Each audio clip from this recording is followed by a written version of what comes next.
ताकि हमारा शहर, हमारा समाज, हमारा माशरा, हमारा मुल्क सेहतमंद रहे। ईवीएम के खिलाफ मुद्दा उठेगा और उसके बाद उनको तय करना ही पड़ेगा, क्योंकि अभी सभी लोगों ने अमान्य किया है।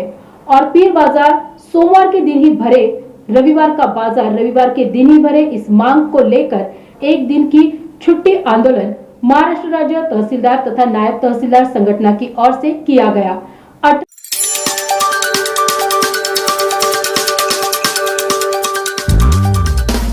जय भारत, मैं Amreen Khan, Aurangabad update UCN TV network में आपका स्वागत है। आइए डालते हैं एक नजर आज की ताजा खबरों पर। औरंगाबाद चैंपियंस ट्रॉफी का फाइनल मैच आमखास मैदान पर हुआ संपन्न। एमके टीम रही विजेता।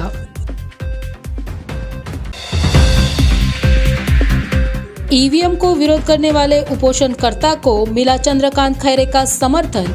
बैलेट पेपर पर चुनाव की चंद्रकांत खैरे ने की मांग। परंपरा रहे कायम, जिस दिन का बाजार है वो उसी दिन भरेगा, एडवोकेट अभय टाकसाल का है कहना। डिविजनल कमिश्नर ऑफिस के सामने तहसीलदार तथा नायब तहसीलदारों का ग्रेड पे के लिए एक दिन का छुट्टी आंदोलन। इलेक्ट्रिकल कंपनी के बोगस काम की जांच के लिए कैलाश बागुल का एमएससीबी ऑफिस के सामने आमरण उपोषण। यंग जनरेशन को नशे से दूर करके फिजिकल फिटनेस में रुचि बढ़ाने के उद्देश्य से सिटी लेवल पर Aurangabad champions trophy season 2 cricket match का आयोजन शहर के आमखास मैदान पर किया गया था। 16 टीमों ने इस मैच में हिस्सा लिया था। इस मैच में पहला इनाम 30,000 रुपयों का सिल्क मिल कॉलोनी के एमके टीम ने जीता है। गलत आदतों से और नशे से युवा दूर रहे, इसीलिए युवाओं के लिए ये प्लेटफॉर्म दिया गया है। अगले महीने में आईजीपीएल सेकंड सीजन होने वाला है। इस मैच को देखने के लिए शहर से ही नहीं बल्कि पूरे मराठवाड़ा से लोग आएंगे। ये जानकारी एमआईएम नेता नासिर सिद्दीकी इन्होंने मीडिया को दी। इस मैच का आयोजन करने में दाऊद अली खान, मुजाहिद खान, नासिर खान, तैयब पटेल, मुस्तफा खान और अन्य लोगों ने परिश्रम लिया है। औरंगाबाद चैंपियन ट्रॉफी में जो सीजन 2 का ट्रॉफी मैच चल रहा है मैच आज, तो पुलिस की टीम और दूसरी हमारी जो भाई बहन टीम है दूसरी, तो दो एमके डेवलपर, दोनों टीमों को मैं मुबारकबाद दूंगा कि एक अच्छा गेम पब्लिक जो देखने आई है उनको देखने मिले। और दो ऑर्गेनाइजर जो अच्छा जितना बढ़िया ऑर्गेनाइज किया है वो मुबारकबाद के हकदार है, उन्हें मैं मुबारक देता हूँ। देखिए, आज औरंगाबाद के ऐतिहासिक ग्राउंड आमखास के ऊपर औरंगाबाद चैंपियंस ट्रॉफी का फाइनल खेला गया, जिसके अंदर मैं समझता हूँ कि इस टूर्नामेंट में टोटल 16 टीमों ने हिस्सा लिया था। और इसको कामयाब बनाने के लिए मुजाहिद भाई, सलीम भाई और हमारे दाऊद अली खान साहब और इनकी पूरी टीम ने बहुत मेहनत की यहाँ पे, और आज अल्हम्दुलिल्लाह ये सक्सेसफुल टूर्नामेंट का आज यहाँ पे इख्तिताम अमल में आया। मैं समझता हूँ कि ये एक स्पोर्ट्स है और आज स्पोर्ट्स के अंदर बहुत सारे बच्चे हिस्सा ले रहे हैं। ये प्लेटफॉर्म मुहैया करवाने का एक ही मकसद है कि गलत आदतों से, नशे से जो है तो हमारे नौजवान दूर रहे, ताकि हमारा शहर, हमारा समाज, हमारा माशरा, हमारा मुल्क सेहतमंद रहे। इसी वजह से ये टूर्नामेंट ऑर्गेनाइज़ किए जाते हैं। और जैसा कि आप देख रहे हैं, माजिद भाई पॉपुलर और तैयब पटेल साहब, मुस्तफ़ा खान साहब और शहर के कई ऐसे बड़े जिम्मेदारान हैं जो इसके अंदर बढ़ चढ़ के हिस्सा लेते हैं, ताकि नौजवानों की हौसला अफजाई की जाए और बुरी आदतों से दूर रखा जाए। देखिए, मेरे ख्याल से अगले महीने में इंशाल्लाह आईजे फेस्ट का जो सेकंड सीज़न है वो भी होने जा रहा है, और उसके अंदर भी बड़ी बड़ी टीमें, बड़े बड़े प्लेयर्स और बड़ा अच्छे मैचेस देखने को यहाँ पर मिलेंगे औरंगाबाद वालों को। और मैं समझता हूँ कि उसके अंदर मराठवाड़ा से भी लोग देखने को आएंगे। काफ़ी अच्छा टूर्नामेंट रहेगा, इसी उम्मीद करता हूँ इंशाल्लाह। उद्देश्य यही रहता है और मैसेज भी रहता है कि बच्चे नशे से बचे। जो आज नशे का माहौल है वो स्पोर्ट्स से क्या होता है, स्पोर्ट्स में खेलना पड़ता है, और जो नशे वाला बच्चा है वो खेल नहीं सकता। तो इसका मेन उद्देश्य ये रहता है कि बच्चे नशे से दूर रहे, जिससे अपने माशरे को फ़र्क पड़ता है। हाँ, ये बात तो सही कही है, मगर इसके लिए जो टूर्नामेंट्स हो रहे हैं इसके अंदर तकरीबन किट्स, बैट, बॉल, फ्रेंचाइजी जो रहता है वो हर चीज़ मुहैया कराता है बच्चे को। शूज़, अगर लेज़र का टूर्नामेंट होता है तो उसके ऊपर किट वगैरह हर चीज़ मुहैया कराई जाती है बच्चे को। तो सबसे पहले तो मैं अल्लाह ताला का शुक्र अदा करूँगा जो इतना अच्छा टूर्नामेंट हमने ऑर्गेनाइज़र किया, और उससे पहले मैं हमारे माजिद पॉपुलर साहब, इनका भी शुक्रिया अदा करूँगा, हमारे नासिर सिद्दीकी साहब, इनका भी शुक्रिया अदा करूँगा, और हमारे टीम कमेटी मेंबर्स मोइन भाई, सलीम भाई, इमरान खान पठान, दाऊद अली खान, इनका बहुत योगदान रहा। इनके बगैर टूर्नामेंट कराना बहुत ही इम्पॉसिबल बात थी। तो ये टूर्नामेंट का फर्स्ट प्राइज जो माजिद पॉपुलर साहब की तरफ से 30,000 रुपये कैश दिया गया और ट्रॉफी भी दी गई इनकी तरफ से। और सेकंड प्राइज हमारे मध्य शहर के भाविक आमदार साहब नासिर सिद्दीकी साहब इनके हाथों से दिया गया कैश प्राइज। और इस टूर्नामेंट में 16 टीमों ने हिस्सा लिया था और सिटी पुलिस और आईएमके ने यहाँ पर बाजी मारी। आईएमके वहाँ पर सिलक मिल कॉलोनी की आईएमके टीम थी, वो आसानी से यहाँ पर मैच जीत चुकी है। ये तो अल्लाह की मर्जी थी, बारिश की वजह से 5 दिन डिले हो चुका था टूर्नामेंट। अफरोज भाई का शुक्रिया और अफरोज भाई का, हमारे इमरान भाई, नासिर भाई, माजिद पॉपुलर साहब, इन्होंने बहुत मतलब कैसे कैसे हमने उनको मैनेज किया ये हम और अल्लाह ही जानते हैं सिर्फ, और हमारी मैनेजमेंट कमेटी जानती है। तो हम हमारे कमेटी की तरफ से सभी लोगों का बहुत बहुत जितना शुक्रगुजार कर सकते उतना कम है। मुजाहिद खान, नासिर खान और हमारे राजेश भगोड़े सर, इनका भी बहुत यहाँ पर योगदान रहा। हमारे आजम सर, अल्ताफ सर, हमारे कमेंटेटर आसिफ अहमार सर, राशिद भाई, जितने भी हमारे मैनेजमेंट में थे, हम उनका शुक्रिया अदा करेंगे। मेरा नाम मुजाहिद खान नासिर खान और यहाँ मैं कमेटी मेंबर्स ऑर्गेनाइजर मुजाहिद खान की हैसियत से काम कर रहा था। देश के सभी चुनाव ईवीएम और वीवीपैट पर ना लेते हुए बैलेट पेपर पर चुनाव लेने की मांग को लेकर संविधान विश्लेषक अनंत केरबाजी भवरे 28 नवंबर से डिविजनल कमिश्नर ऑफिस के सामने आमरण उपोषण पर बैठे हैं। ईवीएम मशीन के द्वारा चुनाव नहीं लेने चाहिए, इस बात का समर्थन शिवसेना नेता चंद्रकांत खैरे इन्होंने भी किया है। ईवीएम मशीन में छेड़छाड़ करके चुनाव के नतीजे बदले जा सकते हैं, इसकी आशंका भी चंद्रकांत खैरे इन्होंने जताई। परंतु हे सरकार त्या ठिकाणी त्यांच्या फेवरमध्ये, हे आपल्या फेवरमध्ये नाही, ते त्यांच्याच फेवरमध्ये आहे आणि बसून हे करा। मी या ठिकाणी तुम्हाला सांगतो, फक्त एक 16-17 कंट्रीमध्ये फक्त हे चालू आहे। बाकी मोठ्या मोठ्या देशामध्ये अमेरिका असेल, ब्रिटन असेल किंवा बाकी युरोपचे मोठे कंट्री आहे, तिथे हे आजही बॅलेट पेपरवर आहे। ज्यांनी निर्माण केलेले आहे, ज्यांनी निर्माण केलेलं आहे तिथे ते अजिबातच त्यांच्या कंट्रीमध्ये हे बॅलेट पेपरवरच चालतं, याच्यावर नाही चालत। मी तुम्हाला सांगतो की इलेक्ट्रॉनिक्समध्ये आता आपला फोन आपण घेतो आहे, मी तुमच्याशी बोललो आणि समजा काही माझं हॅक केलं असेल तर ते काय बोललो आपण ते सगळं त्यांना कळतं, तिथे माणूस असतो आज सगळं हे असताना इलेक्ट्रॉनिकमध्ये त्या ठिकाणी खूप घोटाळे व्हायला लागले। आणि मी मागे पूर्व विदर्भाच्या दौऱ्यात गेलो होतो, त्यावेळेस मी नागपूरमध्ये अशी चर्चा केली, तर नागपूरच्या काही लोकांनी मला सांगितलं, साहेब तुम्ही हा प्रश्न आता उपस्थित करा। आणि म्हणून मी उपस्थित करताना मी स्पष्ट नाव घेतलं होतं की ज्यावेळेस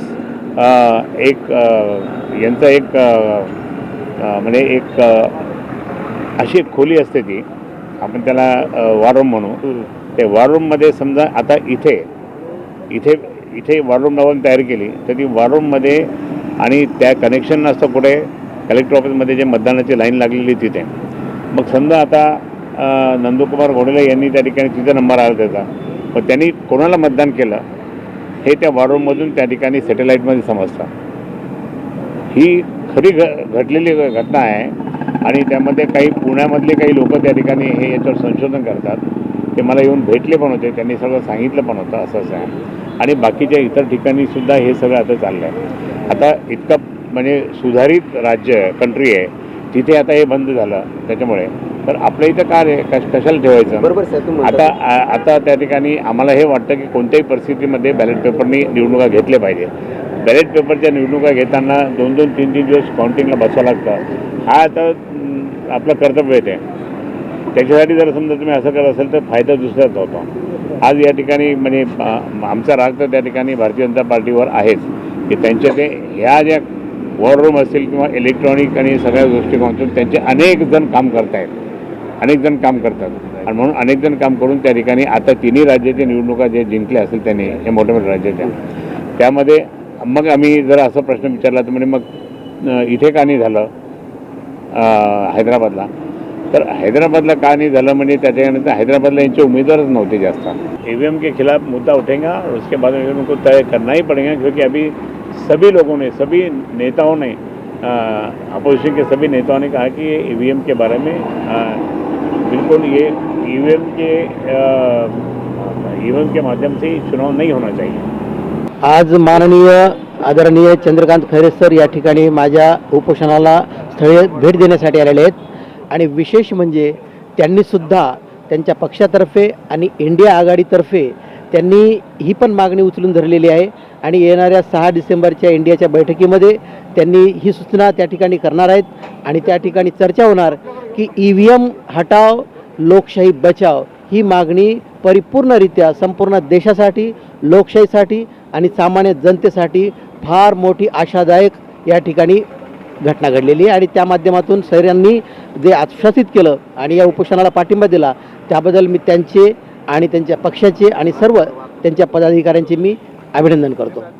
3 राज्यामध्ये आणि 4ही राज्यामध्ये ज्या काही निवडणुका झाल्या त्यामध्ये EVMचा विजय झालेला आहे आणि लोकशाहीचा पराभव झालेला आहे. मी अनंत केरबाजी भवरे, संविधान विश्लेषक, छत्रपति संभाजीनगर, महाराष्ट्र. पिछले 50 साल से भी ज्यादा समय से पीर बाजार उस्मानपुरा एरिया में भरता आ रहा है. इसमें हाथ गाड़ी वाले अपनी गाड़ी लगाकर अपना और अपने परिवार का गुजर बसर करते हैं. इनको उस्मानपुरा से हटाकर भाजी वाली बाई पुतले के पास जगह दी. उसके बाद भाजी वाली बाई पुतले के पास से हटाकर शानूर मियां दरगाह के पास मैदान पर जगह दी. अब अचानक सोमवार के दिन की जगह रविवार को ये बाजार लगाने का एक तरफा निर्णय महानगर पालिका ने लिया है. ये निर्णय पीर बाजार पथ विक्रेता और शहीद भगत सिंह हॉकर्स यूनियन ने अमान्य किया है और पीर बाजार सोमवार के दिन ही भरे, रविवार का बाजार रविवार के दिन ही भरे. इस मांग को लेकर पीर बाजार पथ विक्रेता और शहीद भगत सिंह हॉकर्स यूनियन, संलग्न आयटक तथा नेशनल हॉकर्स फेडरेशन की तरफ से आज महानगर पालिका के मुख्य प्रवेश द्वार के सामने धरने आंदोलन किया गया. बाजार के व्यापारियों के पेट पर अगर लात देंगे तो उसका जवाब जरूर दिया जाएगा, ऐसा इशारा भी इस समय दिया गया. पिछले 50-60 सालों से जो हमारा औरंगाबाद ऐतिहासिक शहर है, इस शहर के जो बाजार है, हमारा गुलमंडी है, सिटी चौक है, शाहगंज है, ये विरासती बाजार है. और अभी ये हमारे गांधी पुतले से जो है तो सिटी चौक का रास्ता चौड़ा करने के लिए वहाँ की दुकानें तोड़ने जा रहे हैं. उसको हम विरोध कर रहे हैं. दुकानें तोड़ने की कोई ज़रूरत नहीं है.